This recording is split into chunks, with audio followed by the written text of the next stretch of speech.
Boa noite, irmãos queridos, que a graça e a paz do Senhor Jesus, de forma abundante, esteja presente na vida de cada um de vocês. Privilégio estarmos reunidos mais uma vez, louvando a Deus, nos preparando com anseio no coração de podermos ouvir o que Ele tem para falar conosco nessa noite. Aqui vai um abraço especial para os nossos irmãos, congregação de Rio Pomba, onde estivemos ontem com a minha esposa, o evangelista Pedro Felipe, visitando os irmãos, nossos irmãos da congregação de São João, de Amazônia, todos os irmãos das nossas congregações recebam esse abraço carinhoso, da parte nossa, da liderança da igreja. Vocês são muito amados nossos e sabemos que estão agora ligados conosco nessa transmissão. Vi ali que a nossa irmã Selma Duarte, lá no Nordeste, já foi membro aqui dessa igreja também, muito amiga nossa, também está compartilhando conosco a transmissão. Que Deus possa abençoar a Anselma também, abençoar os nossos adolescentes, que hoje tem um dia especial, o Dia Nacional dos Adolescentes Presbiterianos. Queremos também carinhosamente abraçar todos vocês, nossos queridos irmãos, familiares que estão participando, nossos queridos visitantes que estão de longe, mas estão participando com a gente. Recebam esse abraço carinhoso e vamos juntos agora ouvir a palavra do Senhor. Quero convidar você a abrir a sua Bíblia na carta que Paulo escreveu, carta pastoral de Paulo a Timóteo, primeira carta, no capítulo 5, dos versos 3 a 8. Quero convidar você a acompanhar essa leitura comigo. Carta de Paulo a Timóteo, a primeira carta, o capítulo 5, dos versos de 3 a 8. Diz assim as Sagradas Escrituras: honra as viúvas, verdadeiramente viúvas, mas se alguma viúva tem filhos ou netos, que estes aprendam primeiro a exercer piedade para com a própria casa e a recompensar a seus progenitores, pois isto é aceitável diante de Deus, isto é agradável a Deus. Aquela, porém, que é verdadeiramente viúva e não tem amparo, espere em Deus e persevere em súplicas e orações noite e dia. Entretanto, a que se entrega aos prazeres, mesmo viva, está morta. Prescreve, pois, essas coisas para que sejam irrepreensíveis. Ora, se alguém não tem cuidado dos seus, especialmente dos da própria casa, tem negado a fé e é pior do que o descrente. Vamos curvar as frontes e vamos orar ao Senhor. Deus, nós entramos na Tua presença através dos méritos de Jesus e queremos louvar o Senhor por tantas bênçãos, incontáveis bênçãos que o Senhor tem realizado no nosso meio, na nossa vida. O sumo pastor das nossas almas tem cuidado de nós, tem estado presente, tem nos conduzido, nos orientado, tem nos transformado e tem derramado sobre nós as mais ricas bênçãos dos altos céus. Nós te louvamos, ó Deus. Estamos felizes porque o Senhor é um Deus incomparável, imensurável, grande é o teu amor. Obrigado, porque o Senhor nos escolheu para sermos o teu povo separado, da tua igreja, teus filhos amados. Louvado seja e engrandecido seja o teu nome. E agora, Senhor, pedimos o perdão dos nossos pecados e rogamos que o teu Espírito Santo venha falar conosco, que a tua palavra possa realmente produzir muito fruto na nossa vida e que agora todos nós estejamos com um coração ávido, com um coração esperançoso, todos agora com um só intento, de ouvir a voz do Senhor. Oramos e agradecemos em nome de Jesus. Amém e amém. Eu tenho certeza que você já, algumas vezes, já tentou realizar algum movimento com o seu carro, ou já esteve dentro de um carro e tentou fazer alguma viagem, que seja longa ou perto, e algo não saiu como você esperava. Lembro certa feita que estava programado férias com a família, ia viajar para longe, para a casa dos nossos familiares, lá em Teófilo Otoni. Arrumamos as malas, preparamos tudo para fazer uma viagem de férias. Liguei o carro, andei uns 200 ou 300 metros e o carro começou a trepidar, o motor começou a falhar. e eu, com medo de continuar ali uma viagem tão longa e o carro parar no meio da estrada, decidi desistir da viagem. Voltamos para casa, nos desarrumamos todos, tiramos as malas do carro e fui então procurar um mecânico para ver qual era o problema. E o carro teve que ficar lá um dia para tratar da limpeza do bico injetor do carro. Os bicos injetores estavam todos entupidos e eu não pude seguir viagem. Em outro momento, quando saímos ali da 4ª Igreja Presbiteriana de Juiz de Fora, no bairro São Mateus, o meu carro pifou, a bateria acabou, os irmãos tiveram que me ajudar a empurrar o carro e deixamos o carro ali perto de um local onde tem a polícia militar, e ali então podemos deixar o carro e ir embora para casa e só no outro dia voltar e ver qual era o problema.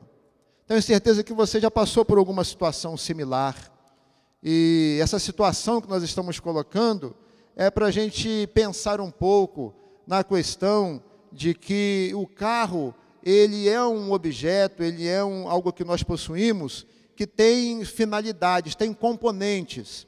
E esses componentes precisam estar em bom funcionamento para que o carro possa cumprir o objetivo que é transportar, que é transladar, que é conduzir pessoas ou material, algum objeto. Se as peças do carro não estão funcionando devidamente, certamente o carro não vai cumprir a sua finalidade, ele não vai conseguir transportar coisas. E assim, eu gostaria que você guardasse nesse momento essa figura, essa alegoria, essa metáfora do carro que tem componentes que precisam estar funcionando, senão ele não cumpre realmente a sua finalidade. E com essa figura, nos transportarmos para a família. A família é um lugar onde as pessoas que ali convivem são peças fundamentais, precisam estar funcionando bem, para que a família possa cumprir o objetivo, a finalidade pelo qual a família existe. Cada um de nós é uma peça importante, que faz parte dessa engrenagem, essa instituição maravilhosa que Deus criou, que é a família. E cada um de nós, como peça constituinte dessa família, precisamos funcionar bem. E às vezes precisamos de algum tipo de reparo, de alguma reforma, precisamos de alguma limpeza, de algo que nos faça voltar a funcionar como deveríamos. Guarde essa metáfora, guarde essa figura, o carro e a família, como funcionalidade, como algo que tem objetivo. Ora, isso que Paulo quer dizer aqui, nesse texto, nesse pequeno texto que ele fala a Timóteo. Por trás do texto que Paulo está ensinando, por trás de toda a teologia, de todo o ensino, nós vamos perceber que Paulo está falando exatamente de ensino, mas está falando de prática. É aquilo que nós conseguimos, então, detectar. Ensino e prática, doutrina e vida. É aquilo que nós chamamos de ortodopraxia. Precisamos aprender, mas precisamos praticar aquilo que Deus tem nos ensinado, para podermos, então, entender a nossa finalidade, mas também a nossa atuação, tanto na vida como na nossa família. E aqui no capítulo que nós estamos lendo, no capítulo 5 de 1 Timóteo, aqui então, Paulo escrevendo a Timóteo, ele nos faz uma apresentação de um problema que estava presente na igreja de Éfeso, no pastoreio do jovem pastor Timóteo. Ali, a discussão girava então em torno do cuidado das viúvas. Parece que havia um aumento considerável do número das viúvas que vinham à igreja em busca de cuidado. E a igreja já não tinha mais condições de atender essa demanda. O número de viúvas vinha aumentando e a igreja não tinha condições, então, de atender e de poder, então, trazer algo que fosse benéfico a todas aquelas irmãs.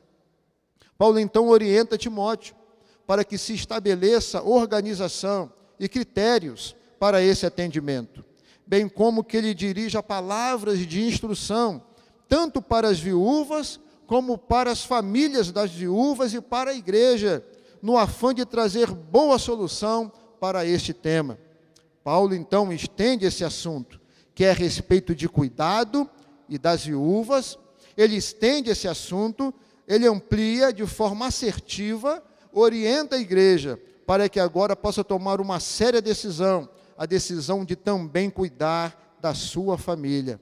Que cada membro da igreja estivesse imbuído do desejo, do afã e do zelo de cuidar da sua família.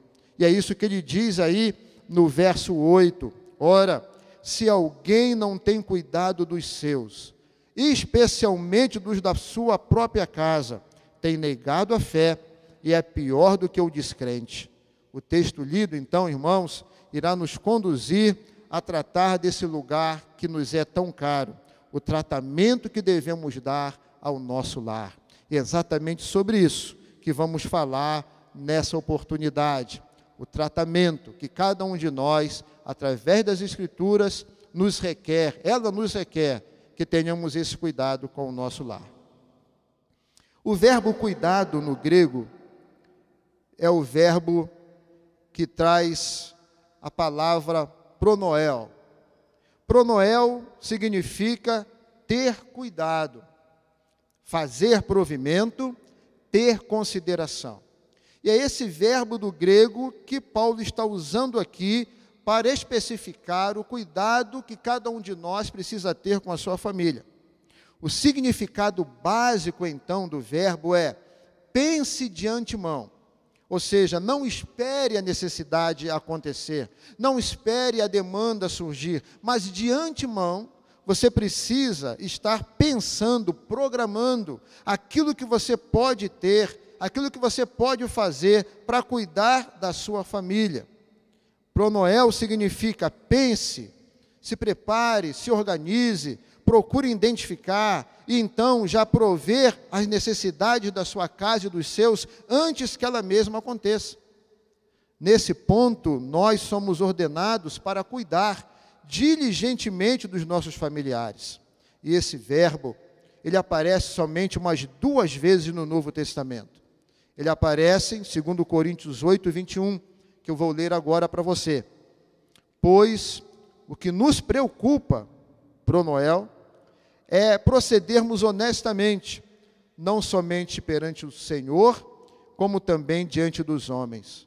Veja que pronoel significa preocupar-se, significa ter um pensamento, uma vontade, ter no coração o desejo de que a minha atitude irá acontecer na preocupação que eu tenho pelo meu lar. Pronoel significa preocupar-se com o cuidado da sua família. Aparece também em Romanos 12, 17, que diz assim o texto: não torneis a ninguém mal por mal, mas esforçai-vos, pronoel, por fazer o bem perante todos os homens. Pronoel também aparece com a palavra esforço, que significa empenho, dedicação, diligência, ânimo, coragem, para poder cuidar da família.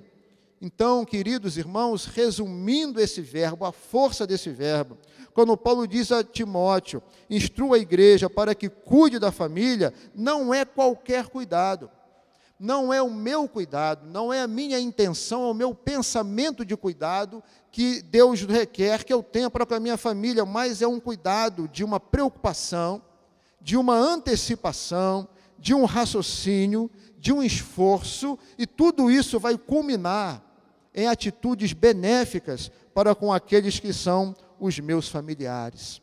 Deus espera da sua igreja, Deus espera do seu povo, que a nossa família tenha o cuidado pronoel, para que realmente possamos ser essas peças importantes, peças que estão trabalhando nessa engrenagem que é a família, para que a família seja e alcance o objetivo que todos nós esperamos, que é um lugar de paz, de harmonia, de alegria, um lugar que glorifica a Deus, um lugar onde as pessoas vão olhar e vão dizer: eu tenho a esses como espelho, gostaria que a minha casa fosse como a casa deles.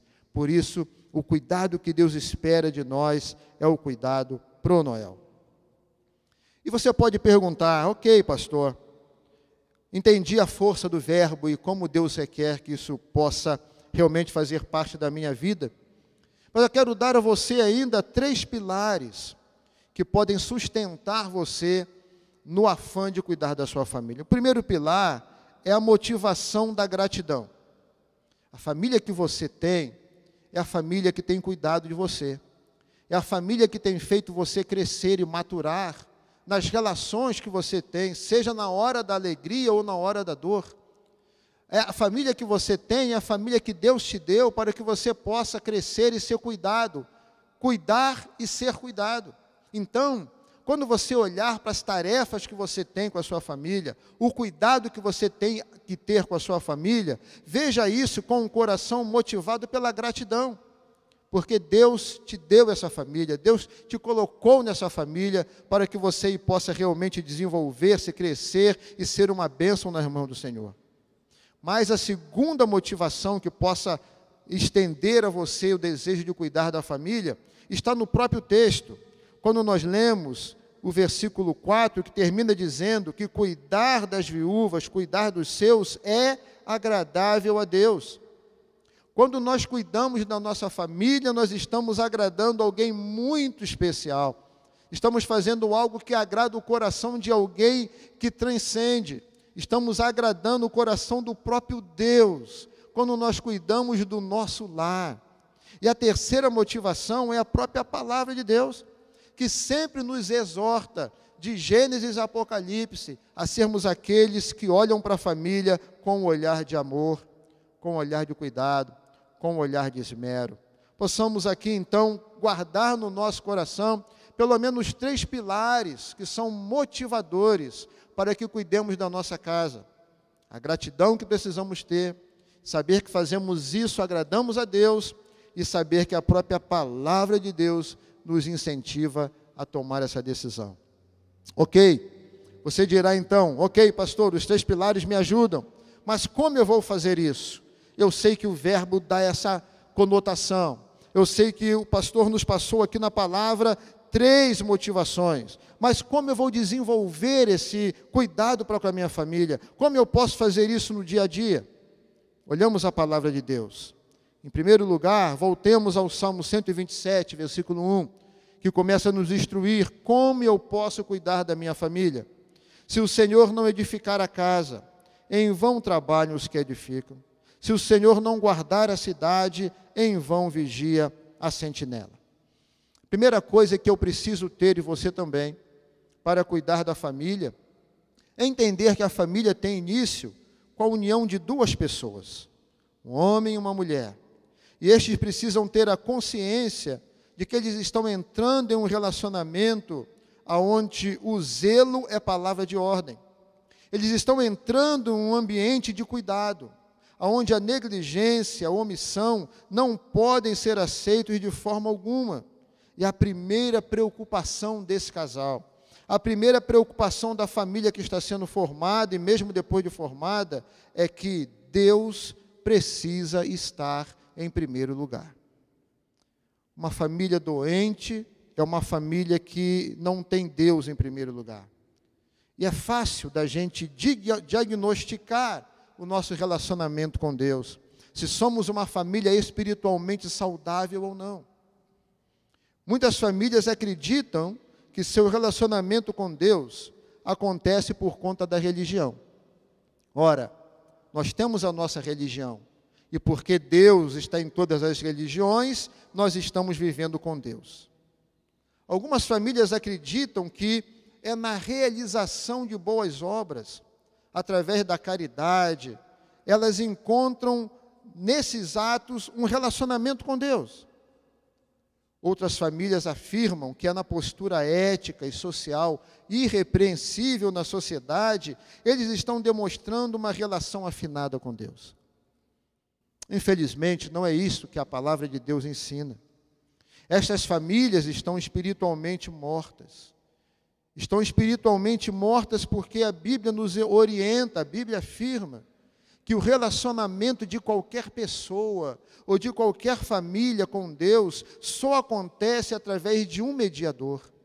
E esse mediador é Jesus Cristo, o Senhor.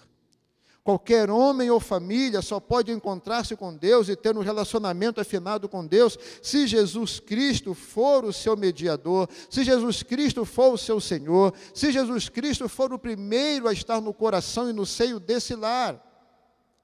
O lar que não tem Cristo como mediador, o lar onde Deus não é o centro da família, o lar onde Deus não é a sua prioridade, é uma família fadada ao fracasso, à tristeza, à dor, aos desarranjos, à infelicidade.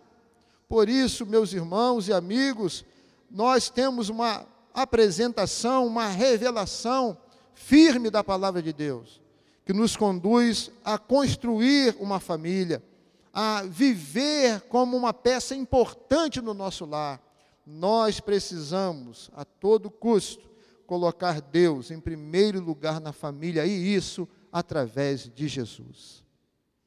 Assim podemos ouvir o brado de Josué. Com alegria e firmeza ele disse, com alegria, eu e a minha casa serviremos ao Senhor. Que seja também esse o seu brado de alegria, que seja esse o seu brado de esperança, que seja esse o seu brado de fé, que seja esse o seu brado de cotidianidade, de uma vida dia a dia na presença do Senhor, colocando Deus acima de tudo e acima de todos. Primeiro passo, então, para construirmos uma família abençoada, nos encontrarmos como peça importante, singular na construção de um lar, é nós nos colocarmos diante de Deus, através de Jesus, e priorizar essa relação. Segundo lugar, para construir assim uma família, marido e mulher precisam entender que desempenham cuidado recíproco, desempenham cuidado mútuo de um para com o outro. Infelizmente, eu já realizei um casamento e, para minha alegria, para a glória de Deus, eu já realizei muitos casamentos, mas um me chamou a atenção, porque na porta da igreja, o noivo com os padrinhos e ali parte dos seus familiares estavam conversando, e eu estava ali perto, talvez não tinha me percebido, ou se percebeu, jogou essa conversa, e ele falava com aqueles que ali estavam. Se o casamento não der certo, eu já tenho o plano B. Mas qual é o plano B? Eu volto para a casa dos meus pais. A pessoa já entra no casamento pensando em si, pensando num plano B, pensando em que o casamento é algo que tem grande possibilidade para dar errado e nunca para dar certo.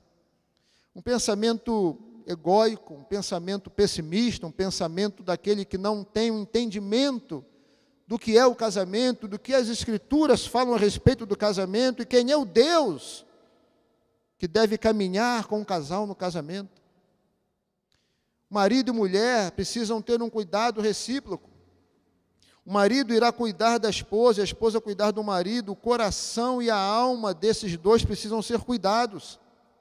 Existem questões interiores que o marido precisa cuidar na mulher e a mulher no marido. O corpo do homem e da mulher precisam de cuidado, de atenção, e os dois reciprocamente irão caminhar juntos nesse sentido, nesse objetivo. A vida dessa pessoa ao qual você se une no matrimônio, no altar do Senhor, agora passa a ser o maior objeto do seu cuidado e da sua preocupação. Marido, sua missão é amar a esposa assim como Cristo amou a igreja. Não é amar com qualquer maneira, não é com um pensamento de pessimista. O amor de Cristo pela igreja trouxe vitória para a igreja. A igreja se percebe amada pelo seu Senhor. A igreja se percebe cuidada pelo seu Senhor. Um amor altruísta que nutre, alimenta e traz segurança, alegria e paz para a sua esposa. O amor de Cristo pela igreja é indissolúvel. E também é um amor que lidera, conduz e aponta o caminho. A esposa não tem dúvida para onde está indo, ela não tem medo de caminhar com o seu marido, porque sabe que ele a nutre. o amor que trata com doçura e atende às necessidades da sua esposa. É o seu papel, querido. Você é uma peça fundamental no seu lar. Essas ações oriundas do amor e de um compromisso com a palavra vão trazer benefícios tão grandes para os seus filhos, para a sua esposa, para você e para a glória de Deus. Esposa, seja submissa ao seu marido. Coloque-se ao lado dele na sagrada missão de edificar o seu lar. Não se julgue menor porque você não é menor. Vocês são iguais. Faça isso, diz a palavra, como se você estivesse fazendo para o Senhor. Faça isso, una-se a Ele na sua missão de edificar uma casa. Faça isso com alegria. Não faça isso com tristeza rancorosa, mas faça de forma voluntária, cumprindo a sua missão, edificando o lar como mulher sábia. Cuide dos aspectos espirituais, emocionais, agrade o seu marido. Há quanto tempo vocês, marido e mulher, há quanto tempo vocês não dobram mais o joelho ao lado da cama e oram juntos? Há quanto tempo vocês não compartilham mais aquilo que está no coração de vocês? Há quanto tempo mais esse amor que deve exercer a vida de um casal não se transforma em ação? Nós precisamos entender que o carro que tem peças que não funcionam não chegará a lugar nenhum. Nós, maridos e mulheres, precisamos entender o nosso papel no lar para sermos um lar abençoado pelo Senhor.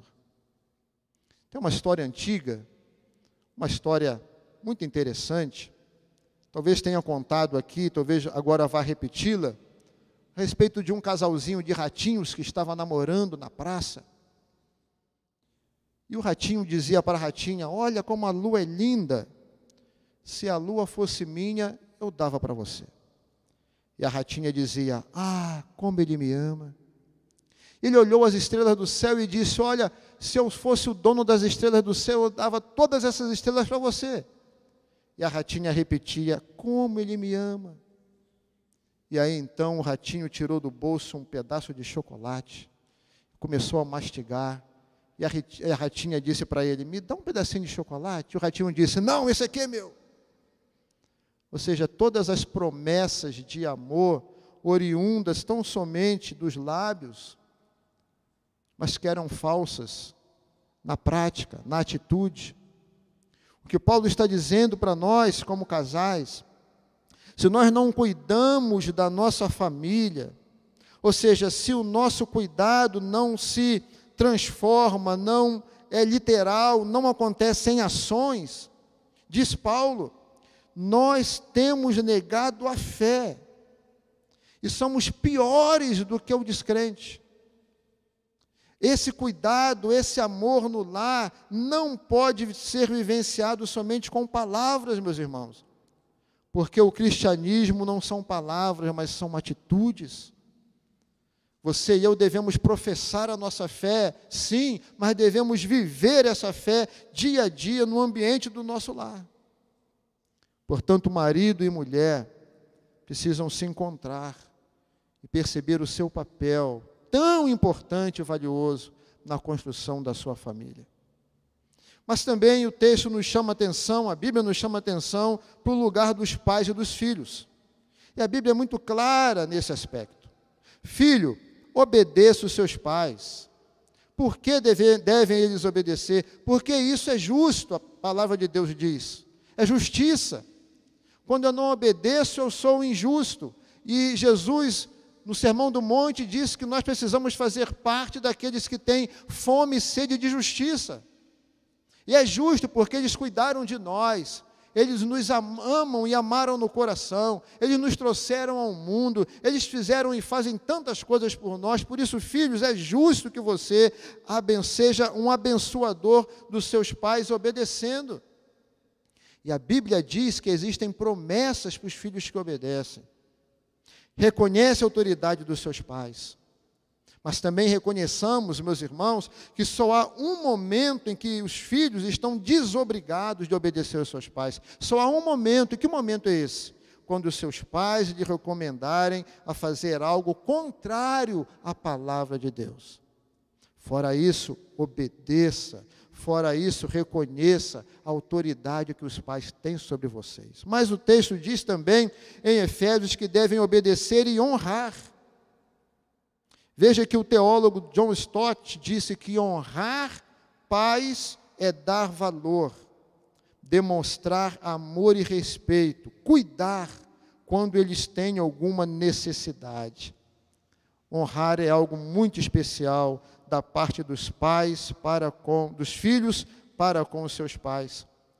A orientação dos pais é simples: não irritem os seus filhos. Ou seja, não façam exigências absurdas. Não os repreenda asperamente diante dos seus amigos, para que eles não fiquem desanimados, para que não desenvolvam um aspecto de uma autoimagem negativa. Não imponha castigos exagerados. Não os trate com ironia. Não os ridicularize. Não pratique o favoritismo entre seus filhos, como fizeram Isaac e Rebeca. O pai gosta de um e a mãe gosta de outro. Não exija que seus filhos tenham o mesmo gosto que você tem. Não compare o seu filho com outros filhos dos outros irmãos e amigos. Não irrite o seu filho. Pais, ensine os seus filhos a palavra de Deus. Viva a palavra de Deus. Seja você um exemplo para eles. Discipline os seus filhos com amor e na palavra, quando eles necessitam de repreensão, quando eles são reticentes a viver uma vida que agrada a Deus. Use da disciplina. Isso que você faz coloca você como um papel fundamental para a construção de uma família, para que o carro possa prosseguir, as peças funcionando e chegarem realmente no seu objetivo. Em quarto lugar, cuide da vida emocional dos seus familiares. Existem emoções negativas, e estas são verdadeiras inimigas da harmonia, da paz e da alegria da vida conjugal e familiar. Aqui vão algumas dessas emoções que permeiam o seio da família e que trazem muita dor. Tristeza, raiva, medo, solidão, desespero, culpa, indiferença, apatia, vazio, melancolia, vergonha, remorso, decepção, aversão, humilhação, rejeição, insegurança, ansiedade, ridicularização, terror, opressão, sentimento de inutilidade, insuficiência, preocupação demais, frustração, agressividade, ódio, desconfiança, fúria, hostilidade, ressentimento, ciúmes, pena de si. Estas emoções negativas precisam ser identificadas se elas existem dentro de um lar. Uma vez identificadas, trabalhadas, porque aquele que vive precisa de ter emoções saudáveis, para que não viva uma vida doente emocionalmente falando. Por isso, Paulo, escrevendo aos irmãos Gálatas, ele fala a respeito do fruto do Espírito, onde é operante, ele é algo que Deus nos deu, é o Senhor, Ele é a terceira pessoa da Trindade, Ele age em nós para produzir algo que venha realmente ser antagônico a esses sentimentos ruins. O Espírito Santo produz em nós o amor, a alegria, a paz, longanimidade, benignidade, bondade, fidelidade, mansidão, domínio próprio. Contra essas coisas não há lei. Precisamos orar, precisamos trabalhar para que os frutos do Espírito, o fruto do Espírito aconteça em nossos corações e nos dê uma alma saudável, uma família saudável. Paulo, escrevendo a Timóteo na segunda carta, capítulo 1, verso 7, diz: porque Deus não nos tem dado espírito de covardia, mas de poder, de amor e de moderação. Precisamos identificar se na nossa família existem estes sentimentos, essas emoções negativas.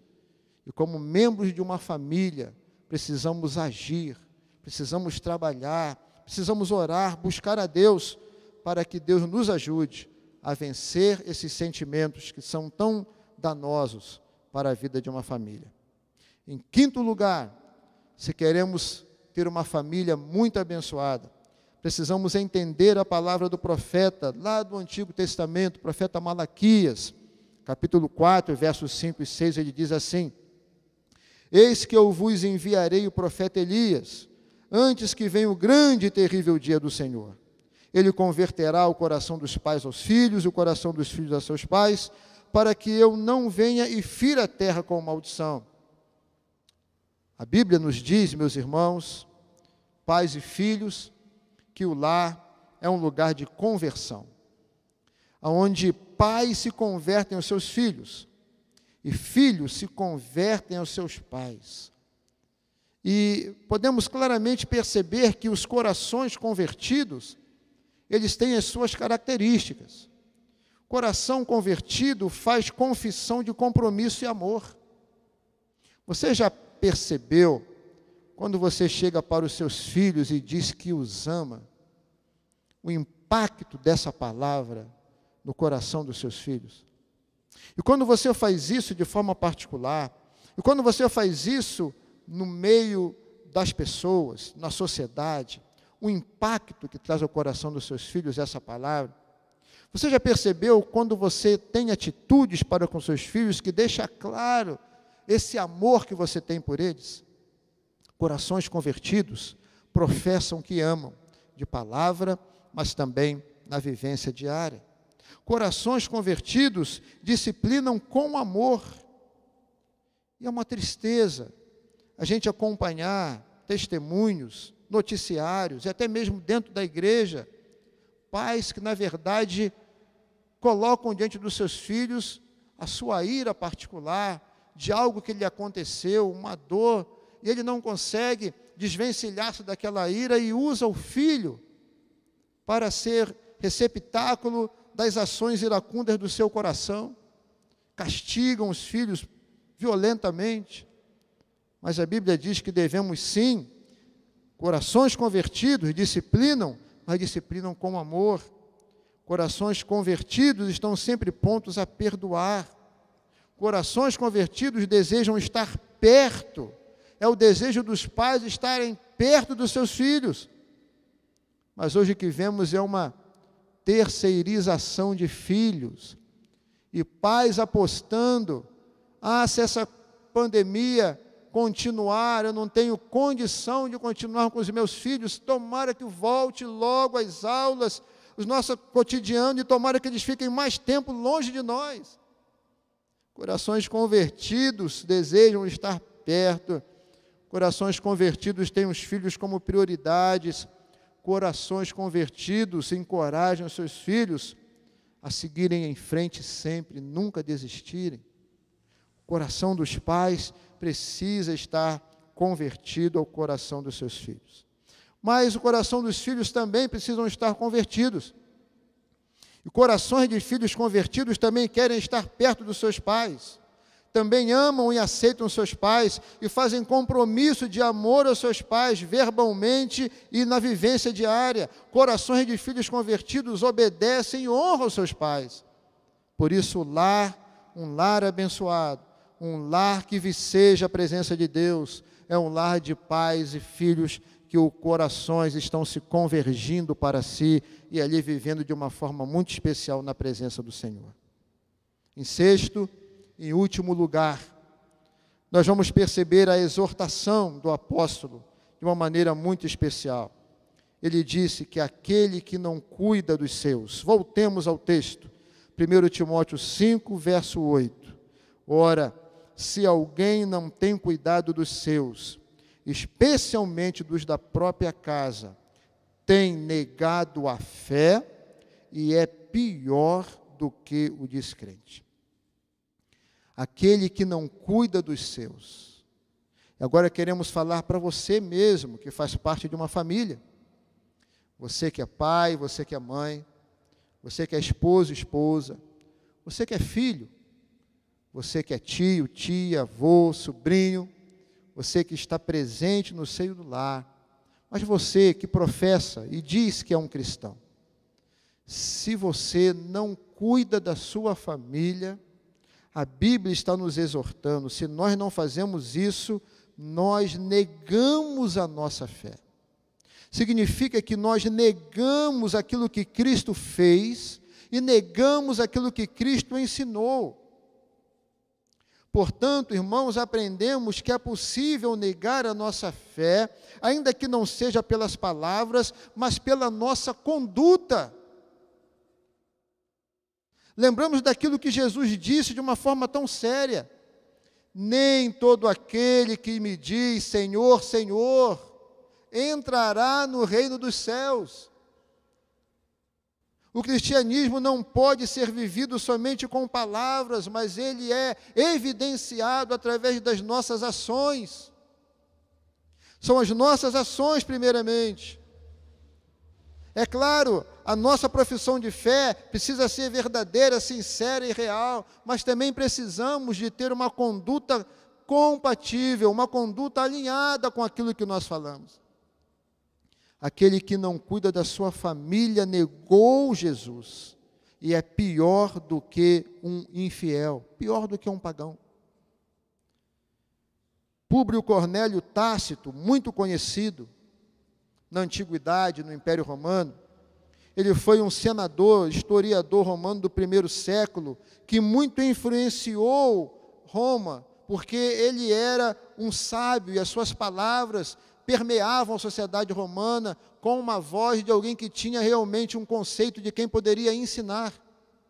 E esse homem pagão, esse homem que não cria em Cristo, mas sim adorava o seu próprio imperador, ensinou a Roma o seguinte: a natureza exige que todos os seus filhos e parentes sejam os mais queridos. Ou seja, a natureza do ser humano para ele fazia com que o homem pudesse se dirigir aos filhos e parentes como os mais queridos. Esse homem viveu no primeiro século da era cristã. Marco Túlio Cícero, que foi um advogado, político, escritor, orador e filósofo dentro de Roma no primeiro século, também um homem que influenciou, aquele que conduzia as ideias. Ele, a respeito da família, ele disse para os romanos: todo homem deve cuidar de sua própria família. Por isso Paulo está dizendo a Timóteo na sua época, que existiam muitos pagãos que cuidavam da sua família, e muitos cristãos que não faziam o mesmo. E disse: nos tornamos pior do que eles, se não cuidamos da nossa casa. O conhecido teólogo Philip Yancey destaca que, já perto do fim da vida, o cientista Albert Einstein removeu o retrato do cientista Isaac Newton da sua parede. Tirou esse retrato e colocou o retrato de Gandhi. Perguntado por que você substituiu esse retrato de alguém tão importante, ele disse: está na hora de substituir a imagem de sucesso pela imagem do serviço, daquele que verdadeiramente serve, daquele que coloca a sua vida a serviço dos outros. Temos aqui, meus irmãos, pelo menos duas razões para afirmar que o cristão que não cuida da sua família é pior do que um pagão. Primeiro, quanto mais avançado, quanto mais eu conheço da palavra de Deus, mais eu serei colocado diante dele para o julgamento daquilo que eu conheço. Quanto menos eu conheço da parte de Deus, menor será o meu julgamento diante do Senhor. Mas quanto mais eu conheço e fecho os meus olhos e não quero praticar, pior será o julgamento diante dele. Em segundo lugar, esse é um tipo de dever que, por sua própria natureza, fala-nos de afetos naturais, que o homem natural, apesar da sua maldade, desenvolve para com a sua família. Assim sendo, meus irmãos, tanto o conhecimento que temos da palavra, quanto os afetos que temos naturalmente, deveriam nos levar a ter um cuidado maravilhoso para com os nossos. Jesus confirma esse processo natural, quando Mateus 7:11 descrevem as palavras do Senhor Jesus. Se vocês, apesar de serem maus, sabem dar boas coisas aos seus filhos, quanto mais o Pai de vocês, que está nos céus, dará coisas boas aos que lhe pedirem. Lucas 11:11. Qual pai entre vós, se o filho lhe pedir um peixe, lhe dará uma cobra? Jesus reconhece que o afeto natural deve acontecer nos nossos relacionamentos familiares, seja de pai para filhos, de filhos para pais, esposas e esposas, sejam para com os avós e seus netos, netos e avós, enfim, todo um relacionamento familiar tem um desenvolvimento desse afeto natural que deveria nos levar ao cuidar dos nossos. Mas Jesus, ao mesmo tempo, repreende aqueles que queriam fugir desse compromisso. Mateus 15, de 5-9. Mas vós dizeis, se alguém disser a seu pai ou sua mãe, é oferta ao Senhor aquilo que poderias aproveitar de mim, esse jamais honrará seu pai e a sua mãe. E assim invalidastes a palavra de Deus por causa da vossa tradição, hipócritas. Bem profetizou Isaías a vosso respeito, dizendo, este povo honra-me com os lábios, mas o seu coração está longe de mim. Em vão me adoram, ensinando doutrinas que são preceitos de homens. Era comum na época de Jesus, algumas pessoas que tinham um compromisso de cuidar dos seus, queriam se esquivar disso, dizendo, olha, eu estou levando uma oferta ao Senhor, eu estou levando o dízimo ao Senhor, não posso ajudar a minha família. Jesus disse, pare com isso, deixe dessa hipocrisia, cuide da sua família, tenha o seu compromisso com Deus, mas cuide da sua casa. E assim Jesus nega totalmente esta ação, invalidando esse ato promíscuo daqueles que queriam deixar de cuidar da sua família. E Jesus, meus irmãos, nos dá o exemplo desse cuidado. Em João 19, 26-27, ele está pregado à cruz. Seus momentos de vida estão se esgotando. E ele da cruz olha para baixo, e ele vê Maria, sua mãe, e vê João, seu discípulo. E ao invés de preocupar-se consigo, com a sua dor, com seus últimos momentos, com o seu sofrimento, com a sua agonia, ele preocupou-se com a sua mãe. E disse, Maria, eis agora o seu filho. João, eis agora a sua mãe. Ou seja, cuidem-se, aproximem-se, que haja cuidado recíproco. João está perdendo o mestre, Maria está perdendo o filho. Jesus está preocupado com ambos e diz que eles precisam agora se amar, se cuidar, para poderem caminhar diante do Senhor. O texto fala-nos bastante ao coração. Eu quero repetir somente este verso, o verso 8. Ora, se alguém não tem cuidado dos seus, especialmente dos da sua própria casa, tem negado a fé e é pior do que o descrente. Palavras do Senhor ao nosso coração. Eu quero concluir essa mensagem dessa noite, que enfoca e dá tanto valor a você, como membro de uma família, a importância que você tem num lar. Esse texto que dá tanta importância à família, colocando realmente para nós o compromisso que temos com ela. Eu quero concluir essa mensagem, lendo Efésios 3, 14-21, e orando com você. Assim escreveu o apóstolo Paulo aos Efésios, capítulo 3, dos versos 14-21. Por esta causa, me ponho de joelhos diante do Pai, de quem toma o nome toda a família, tanto no céu como sobre a terra, para que, segundo a riqueza da sua glória, vos conceda que sejais fortalecidos com poder, mediante o seu Espírito no homem interior. E assim habite Cristo no vosso coração, pela fé, estando vós arraigados e alicerçados em amor, a fim de poderdes compreender com todos os santos qual é a largura, e o comprimento, e a altura, e a profundidade, e conhecer o amor de Cristo, que excede todo entendimento, para que sejais tomados de toda a plenitude de Deus.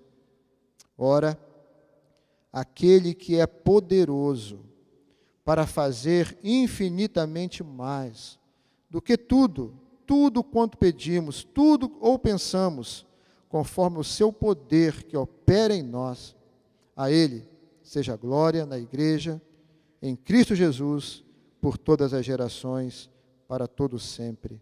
Amém. Eu me coloco de joelhos, disse Paulo, pelas famílias, reconhecendo que Deus é poderoso para fazer infinitamente mais do que nós pedimos ou pensamos. É o Deus que pode agir no seu coração, no meu coração. É o Deus que pode nos dar a consciência da importância nossa no seio da nossa família e da importância da nossa família para nós. É o Deus que pode nos colocar naquele lugar onde percebemos que temos um papel a desempenhar no desenvolvimento e no caminhar da nossa família. Não podemos ser omissos, não podemos ser refratários a essa verdade. Nós precisamos acolher e precisamos praticar. Que a família continue a ser alvo do nosso coração. Possamos orar, buscar a Deus, como Paulo fez pelas famílias. Quero convidar você a orar por você, pela sua casa. Que Deus possa abençoar grandemente sua vida e a sua família. Oremos ao nosso Deus. Senhor, nós te agradecemos mais uma vez, porque reconhecemos que a tua palavra é a verdade. A tua palavra, Senhor, é a nossa única regra de fé e de prática. E queremos nessa hora interceder por nós, por cada um de nós, de forma particular. Ajuda-nos, ó Deus, a sermos na família aquilo que cada um de nós foi planejado pelo Senhor. Aquilo que o Senhor espera de cada um de nós no seio da família. Ajuda-nos, Senhor, a sermos maridos segundo a tua palavra, esposas segundo a tua palavra, filhos segundo a tua palavra, membros da família segundo a tua palavra. Ajuda-nos, Senhor, a cuidar do nosso lar, a cuidar da nossa família, não segundo o nosso cuidado, o nosso querer, mas segundo temos aprendido na palavra do Senhor. Ajuda-nos a sermos um componente valioso para a manutenção, desenvolvimento e avanço da nossa família sobre a face da terra. Ajuda-nos, Senhor, ajuda-nos a perceber que podemos caminhar nesses dias difíceis e precisamos colocar o Senhor como prioridade no seio da nossa família, que o Senhor ocupe o centro do nosso lar. Agradecemos a Ti, ó Deus, porque temos visto a boa mão do Senhor conosco, trabalhando no seio das famílias, resolvendo questões que estão além de nós, pois o Senhor realmente opera coisas impossíveis, coisas que vão além do nosso pensar. Obrigado, meu Deus, e continue a operar curas no seio do lar, onde se encontra um enfermo. Continue a curar, continue a fortalecer, continue a livrar. Muito obrigado, Senhor. Continue a colocar sobre nós a tua mão, ó Deus, que pode prover todas as coisas, seja no mundo espiritual, seja no mundo emocional, seja no mundo relacional, seja no mundo físico. Continue a prover, Senhor, sobre nós as tuas bênçãos, pois precisamos da provisão que vem da parte do Senhor. Continue, Deus, a encher o nosso coração de amor pela família, e que esse amor venha desabrochar em atitudes, que não seja apenas em palavras, mas em atitudes que irão trazer benefícios ao nosso lar. Meu Deus, ainda que o inferno possa orquestrar, ainda que o inferno tenha planos contra o nosso lar, que a palavra do Senhor, a espada que sai da boca do Senhor, possa repreender todo o intento do inferno contra nós, e que esse exército infernal bata em retirada, e o teu povo prossiga debaixo das asas do Senhor, abençoado pelo Senhor. Que as famílias da igreja sejam abençoadas, que as nossas famílias sejam abençoadas, que as famílias de Juiz de Fora e do nosso país sejam abençoadas, que o teu povo, Senhor, seja abençoado. Visita o nosso lar, abençoe nossas vidas, abençoe as nossas famílias. Nós oramos ao Senhor e nós agradecemos em nome de Jesus, que vive e reina para todos sempre. Amém, Senhor. Amém e amém. Quero convidar você a louvar o Senhor conosco, nesse momento de gratidão por aquilo que o Senhor tem feito. Louve, engrandeça, adore o Senhor.